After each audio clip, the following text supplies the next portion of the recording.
All right. Oh, I see. We're both sitting in the shot. Yes. Yes. Oh, no, I'm not just talking at you. Oh, okay. God, this is not an interrogation. Your bow tie. That's right. It's my trademark. I know. Hi guys, my name is Ian Crew. I'm here with Emily Tench. Emily is a registered teacher at the Royal Academy of Dance, and she has spent a decade of her life dancing modern before she decided to devote herself entirely into teaching. It's good to have you with us, Emily. Thank you. So for the sake of those of us who take this for granted, why is good posture important? So posture, number one, I would say is a method of injury prevention. So as a dancer, there's so much risk involved. Even if you're doing something simple, a repetitive movement, doing the same thing over and over, with poor posture will slowly develop into chronic issues in your body, say pain in your lower back, or pain in your knees, or pain in your ankles, or maybe in your neck. And it won't necessarily come across as an injury. And it's maybe not an injury, it's just overuse and causing pain. And really good posture is the primary way, I would say, to avoid developing pain in your body and helping to prevent yourself from injury. Yep. So when you, these are basically imbalances in a way, like if we're overusing certain muscles and they can sort of pull like things like our spine or other joints in our body out of alignment, and then that can lead to injuries? Yeah, it can make you more susceptible to injuries for sure. And like if you chronically are pulling forward with your pectoral muscles and pec minor, pec major, what's happening is that your cervical spine is being pulled way forward, and your trux and levator scap. So all these muscles in your shoulder are getting really, really tight, and they're causing all this strain in your neck. And after a while, you're going to get pain in your back, and you'll be like, well, I don't understand. I haven't done anything that's caused me to have pain in my back. Why do I have pain in my back? Well, it's purely because you've got tight muscles here, and your upper back is weak. And so opening up the shoulders, finding flexibility and mobility through the shoulders, and finding a sense of length and like a hovering skull. Kind of like what we do in ballet or ballroom, right? That will really help to relieve the pain and allow your skeleton to sit in the placement that it was built to sit in. Our bodies, our muscles, everything we do in our life pulls our skeleton out of its natural alignment, and understanding your skeleton, understanding your muscles and posture, even just understanding what you need to do for better posture, will allow your skeleton to be in its best alignment. So can you explain how posture in ballet and ballroom, like why they're so similar? Because posture is posture. So when you dance, say your pelvis is anteriorly tipped, or your butt sticks out. So when you dance around with your butt sticking out, your abdominals are not given the ability to be used correctly. Your lower back gets really strained and pulled, and your hamstrings get really weak, and your quads and hip flexors get really tight. So there's kind of like these oppositional forces working on your body, and then you go to take a big step forward and something pulls in your back because you're not, you don't have the placement of the pelvis to allow for your leg to swing forwards and backwards properly. Or you go to take your frame, and if your bum's stuck out already, your whole back is in a lot of extension, and it doesn't need to be. Your upper back needs to be an extension when you're in frame, but your lower back shouldn't be an extension. Your lower back should be neutral. It's all connected. It's all connected, right? And a lot of ballroom dancers that I watch have that habit of, if your upper back goes back, their bum wants to go back to compensate, and that's just due to a lack of awareness and weakness in the core. Are there any movements in either ballet or ballroom that can be detrimental to our posture? All of them. So, sure.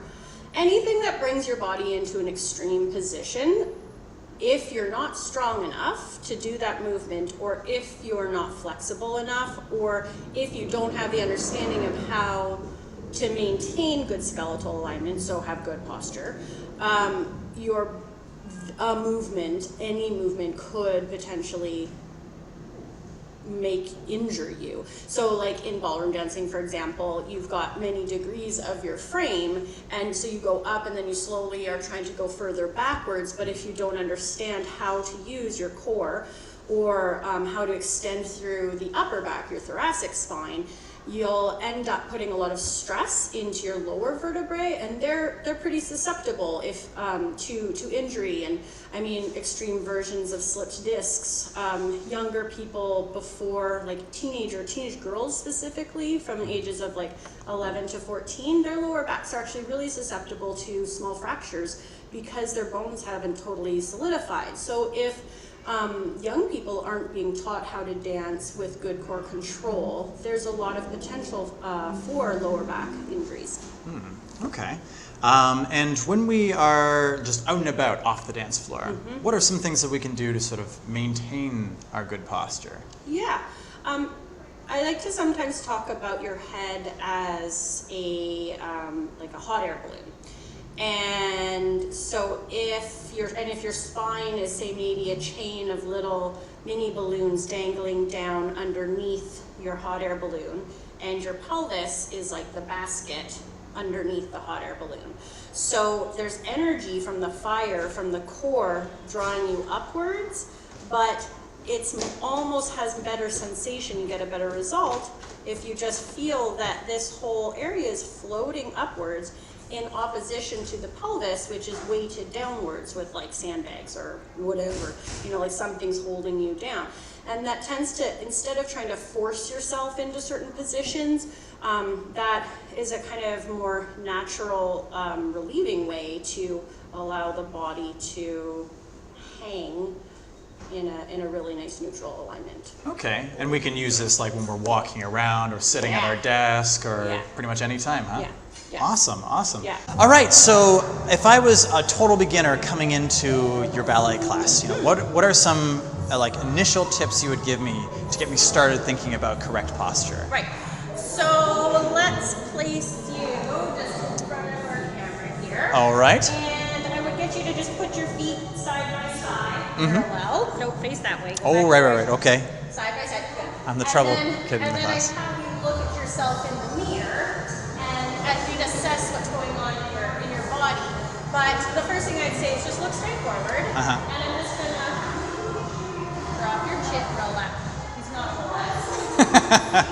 I'm a terrible student. I know this about me. Oh, there we go. There we go. So, oh, wow, that was nice, right? So then we got a little bit more lift through the upper back. Then the other side is, if you have a tail, it's a tiger's tail. And your tiger tail has to go straight down.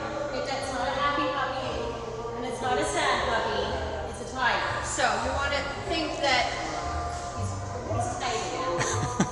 There we go. So you're floating up with your helium balloon, and then at the bottom, you have a tiger tail releasing. Then if we were to do a parallel PA, so bend your knees, good, and then come straight back up again. Very nice. Now, to make that a little bit more, to make it a little bit more vibrant, we could say that we're doing a sense of lifting up through the back, and at the same time, lifting up through the front, but breathing.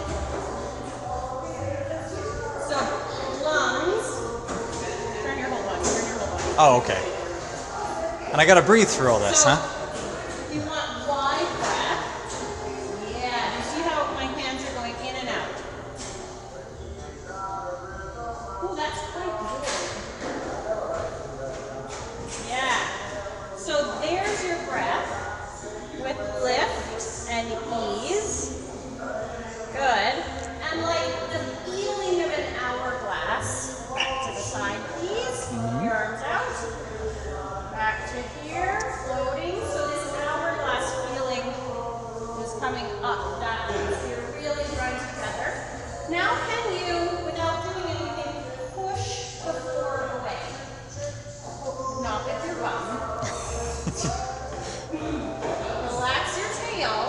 Well, I was thinking if I have to push down with my legs. Yes, but your legs are straight. Ah.